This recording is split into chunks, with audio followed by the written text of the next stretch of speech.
Ladies and gentlemen, greetings to you all. I'm Diana Warira, a policy manager at the Abdul Latif Jamil Poverty Action Lab, JPAL, leading policy work for our Gender and Economic Agency initiative in East Africa. I'm also the winner of AEN's 2021 Africa Evidence Leadership Award.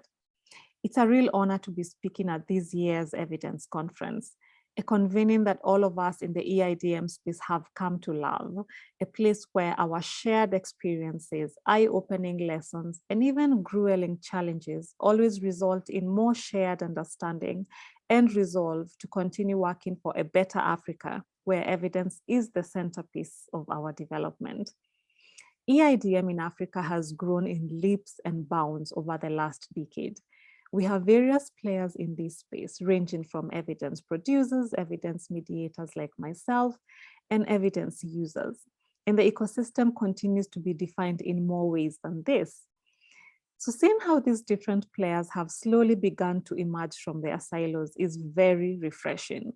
And this transformation sets the stage for sustainability in EIDM practice. For a long time, researchers and policymakers in particular were two very distinct communities who largely remained on separate sides of the evidence divide. But today, we have many scenarios of these two groups working closely to design, to implement, and even evaluate evidence-informed programs and policies. Personally, I have sat in forums where researchers and policymakers, as well as program implementers, have worked together on evidence-driven initiatives, including policy processes. So with this shift, things can only get better to strengthen EIDM in Africa. As for the evidence mediators, our role in the EIDM ecosystem has become clearer, and I'm proud to be among the front runners occupying this space and really making our voices heard and putting our skills to use to ensure policy relevant evidence gets into the hands of decision makers in a timely manner.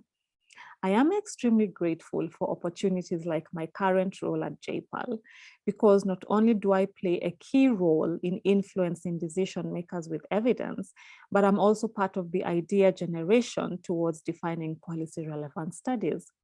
Evidence mediators are no longer peripheral observers of the evidence to policy interactions. Another key shift worth our attention is the increased evidence demand by governments to inform decision-making processes. For the most part, in the contexts where I have worked, I believe we are progressing from the foundational stage of making the case for evidence use. Largely, there is consensus that EIDM will help countries achieve their development goals. So most African governments are now keen on how to ensure they can effectively apply evidence and implement evidence-driven policies.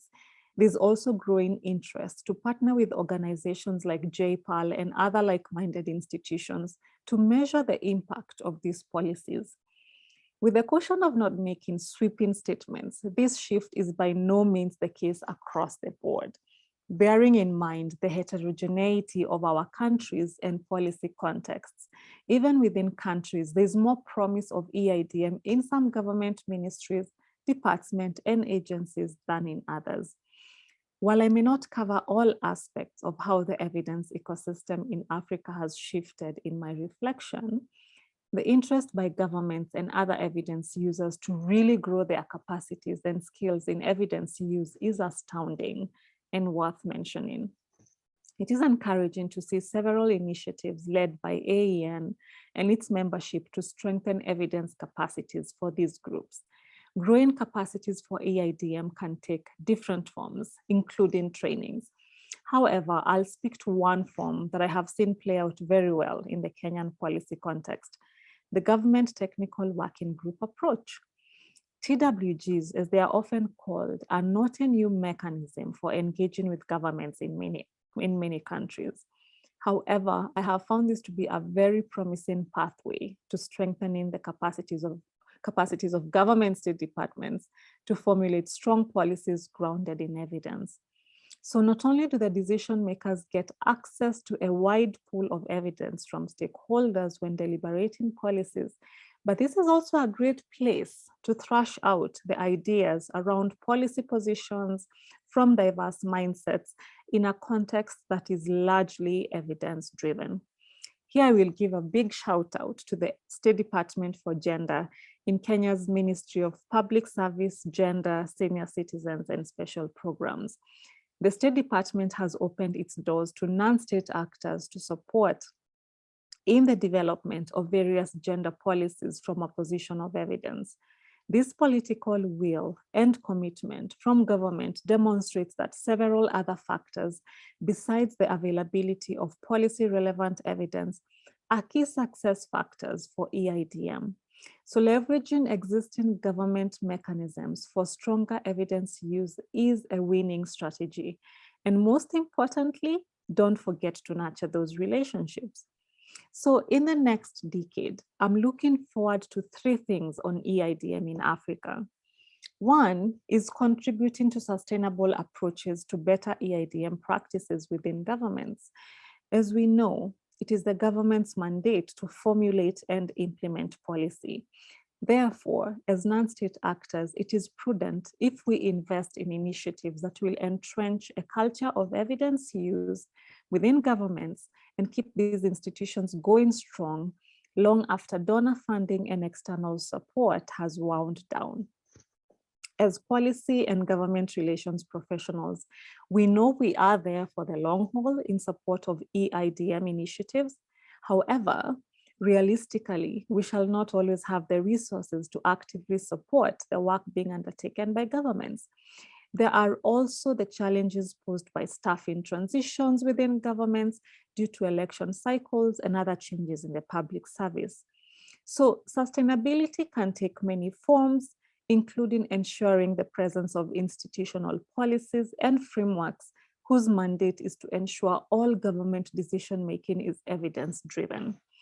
I look forward to supporting processes that allow governments to establish institutional mechanisms that can ensure EIDM practice outlives individuals and regimes. So strengthening the skills of technical staff within governments to access, assess, synthesize, and also utilize evidence to inform decision-making is also a critical piece for sustainability. Several organizations are doing a lot on this front through different pathways, including my friends at AFIDEP, my colleagues at JPAL and IPA, and many more within and outside the AEN across Africa. Seeing governments include these investments in their budgets is something I look forward to championing over the next decade. External funding has brought current efforts a long way, and more is needed. However, these efforts cannot be sustainable in the long term if governments don't allocate budgets to EIDM capacity strengthening for their technical teams. 2 is a different angle to the sustainability question. I am looking forward to more long-term funding allocated to EIDM initiatives. I'm glad to be living at a time when funding agencies are at the forefront to ensure EIDM work is getting financial resources. However, in the contexts where I have worked, funding for EIDM work seems to range from 1 to 3 years, which is not an adequate timeline to ensure meaningful work is carried out for the long haul.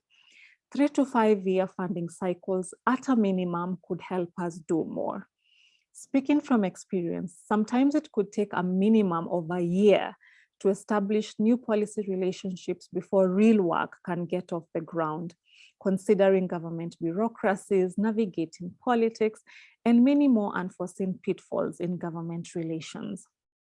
As I said earlier, EIDM practice cannot be a touch and go scenario.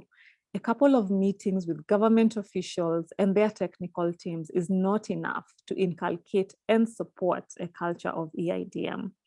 In a nutshell, I am making a personal appeal to funding agencies to reconsider the funding timelines for EIDM-related initiatives in Africa and beyond, if at all we want to see impact that outlives funding cycles, government regimes, and staffing transitions, even among non-state actors working with governments. And 3, as a communications professional by training, I am inspired by the immense potential of those in my field to play an even greater role in mediating the EIDM transformation of Africa. We still have a long way to go to have a culture of EIDM on the continent. As evidence mediators, we have a unique perspective that's different from that of the producers and users of evidence.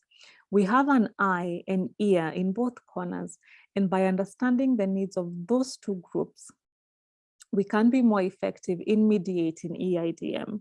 I have a long way to go myself, but through self-reflection, I have learned that some ingredients that can enhance this mediation role include, firstly, taking the time to immerse yourself in the evidence to policy discourse and putting yourself in those spaces. A theoretical understanding is great, but a good sense of how the real world works is even better. Secondly, building your technical skills. I am grateful for the challenge at JPAL to grow my technical skills in understanding and communicating evidence from impact evaluations and the technical training the institution has provided. Innate brilliance will only take you so far, so build those technical skills. Thirdly, build your network among evidence producers and evidence users. As they say, your network is your net worth. I have learned to nurture the relationships I have built over my decade-long career. So one pro tip, ensure these relationships are deep and meaningful. You will not always have something tangible to partner on at every given moment, but trust me, when the time is right, there will be opportunities for mutual benefit. This is your way of ensuring these relationships are not extractive. Finally, ensure you're in it for the long haul. Sometimes relationships you have built through blood and sweat may fall apart and there's nothing to show for your hard work, but stay the course because you know what your goal is. Dust yourself off and keep going. So winning the Africa Evidence Leadership Award is the highlight of my career. What a pleasure that this has happened in my mid-30s. This award has validated my many years of working on development issues as an early career professional and finally entering the EIDM space, knowing that I was working for a better Africa. This award is a springboard to continue reaching for my dreams, to sit at the highest level of decision-making, to ensure this continent's potential is not just fancy prose in development literature, but a reality for the millions living on this continent. EIDM can get us there, and I want to continue being an active participant in this process. EIDM can deliver us the African dream of eliminating disease, unemployment and runaway poverty, corruption, and the many more obstacles to our equitable development. As I told my Young African Leaders Initiative yearly colleagues 3 years ago, one day I will chair the African Union Commission, and this award tells me I can do it. This award is a symbol of the fulfillment of the promise that if you work at something long enough, you will reap the fruits. My family, my current and previous colleagues were so proud of me when I shared the news of this win a year ago. Thank you all for celebrating me both in person and in spirit. The person I am today is the sum of all the experiences I have had. Today I stand on the shoulders of all those who believed in me, even when sometimes I gave up on myself. And in closing, I dedicate this award to my mom, Salome Mokirai. Mom, you have sacrificed a lot to get me where I am today. Your constant affirmation, selfless love, denying yourself so much so that my siblings and I could have an education. You gave me the best gift, an education, without which I would not have built this career. So this is for you, Mom, and I'm glad I made you proud. I wish you were here to celebrate with me in person. God bless you, and I love you. I also dedicate this award to my children, Ryan and Kenzie, and my husband, Anthony. Your presence in my life has given me the resolve to be a shining light, even when darkness fights to engulf my star. This award is a symbol of my commitment to work for a better future for you, Ryan and Kenzie, that you may grow in an Africa where the dreams of all children are achievable, and their potential is not stifled by ineffective governance and decision-making.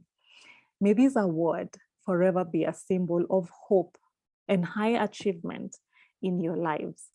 Thank you, and may God bless our beautiful continent, Africa.